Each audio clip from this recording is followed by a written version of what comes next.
အားလုံးပဲမင်္ဂလာပါဗျာ Sky Catcher Channel ကနေပြန်လည်ကြိုဆိုလိုက်ပါတယ်ဗျာဒီတစ်ပတ်မှာတော့ Modify Cycle တွေကတစ်မျိုးဖြစ်တဲ့ Chopper ဆိုတဲ့ Chopper Bike အကြောင်းကိုပြောပြပြီးတော့မှာပဲဖြစ်ပါတယ်ဗျာ Chopper ဆိုတာဘာလဲ Chopper ဆိုတာကတော့ကျွန်တော်တို့ Chopper Modify Bike ဆိုတာက Standard Frame ကို Non Standard Frame ပြင်ဆင်ထားတဲ့ Motorcycle ပဲဖြစ်ပါတယ်ဗျာအဓိကကဘယ်နားမှာ Chop လုပ်မလဲဆိုတာပေါ့မှာဆိုတာပါပဲအဲ့တော့ Chopping လုပ်တယ်ဆိုတာက Chopper ပါပဲ Chopper ကို1930ဝန်းကျင်မှာ California မှာစတင်ပြီးတော့ Harley Davidson ရဲ့ G model တွေနဲ့စတင်ပြီးတော့ Chopper bike တွေကိုလုပ်ခဲ့ကြတာပဲဖြစ်ပါတယ် Chopper ဆိုတာကတော့ဖြတ်တောက်ပြင်ဆင်ထားတာပဲဖြစ်ပါတယ်ဗျအဲ့တော့ Chopper style ဖန်တီးကြမယ်ဆိုလို့ရှိရင်ဘာဖြစ်လို့လူတွေကကြိုက်ကြတာဟုတ်ပါတယ်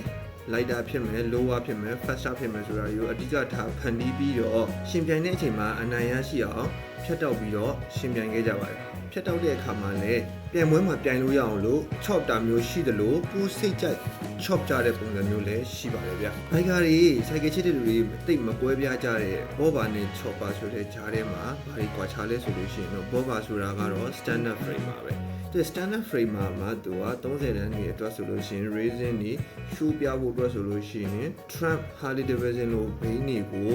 bobber က bob job လုပ်ပြီးတော့ bobber style စီးကြပါတယ်1980 Easy Rider movie မတိုင်ခင်မှာတော့ Chopper ဆိုတဲ့ cycle ကတိတ်ပြီးတော့တွင်တွင်ကျင်ကျင်မရှိခဲ့ဘူး Chopper cycle အတွက်ကရောင်းတဲ့ဈေးကွက်လည်းမရှိဘူး handmade ပဲပြုလုပ်ကြရအောင်လို့သူ့အတွက်ကပတ်စံမကုန်မဲနဲ့ကိုယ်တိုင်းချော့ပြီး handmade လုပ်စီကြ Easy Rider movie ထွက်ပြီးတဲ့အချိန်မှာတော့ဒီ Chopper အတွက်ကို frame နေဒီ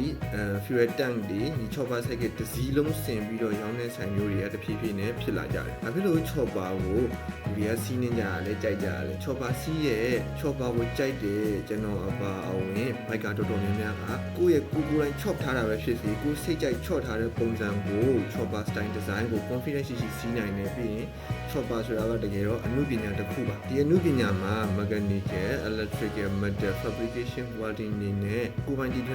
ဖန်တီးနိုင်စွမ်းနေပါဝင်ပါတယ်ဖန်တီးတဲ့အမှုပညာရှင်အနေနဲ့ဆိုလို့ရှိရင်လေကိုယ့်ရဲ့ကလေးတစ်ယောက်ကိုကိုယ့်ရဲ့စိတ်ကြိုက်ပြုပြင်ပြီးတော့ပုံသွင်းတယ်လို့မျိုးပဲစိုက်ကယ်ကိုအဲ့လိုမျိုးအသေးစိတ်ဖန်တီးပြီးတော့မိမိရဲ့လက်နဲ့တီးတီးကြကြကျွမ်းကျင်ပိုင်နိုင်မှုတွေပေါင်းစပ်ပြီးတော့အမှုပညာတစ်ခုကိုဖန်တီးလိုက်တဲ့အချိန်မှာမြင်သူတိုင်းကဘိုက်ကာတိုင်းက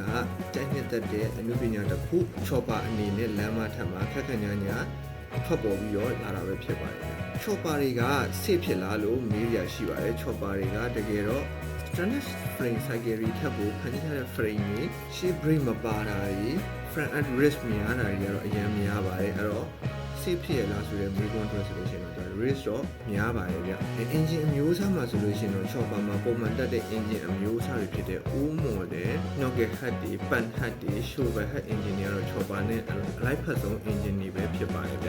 ဒါပေမဲ့အဓိကအနေနဲ့Harley Davidson Sportster 1200cc model 1999-1998 engine တွေက Chopper စတင်စီးမဲ့သူတွေအနေနဲ့ဆိုလို့ရှိရင်တော့9 model engine တွေထပ်ကိုပို့ပြီးတော့တင့်တော်ဆုံးပဲဖြစ်မှာပါဗျ Chopper ရဲ့အနာဂတ်အနေနဲ့ဆိုလို့ရှိရင်ရှေ့ဆက်ပြီးတော့ဖန်တီးနေတဲ့လူငယ်တွေလည်းအများပြားရှိကြပါတယ်လက်ရှိဖန်တီးနေတဲ့လူငယ်တွေကလည်းအရင်ပုံစံ Chopper တွေကိုအတူယူပြီးတော့ပိုကောင်းပြီးတော့ပိုလှပတဲ့ Chopper တွေကိုဖန်တီးနေကြပါတယ်ဒါကြောင့်မို့လို့အရင် Chopper တွေရောလမ်းမထက်မှာ Chopperတွေကလည်းနောက်ပိုင်းဒီဇိုင်းနေနဲ့နေရာယူနေအောင်မှာပဲဖြစ်ပါတယ်ဗျအဲ့တော့ biker တွေက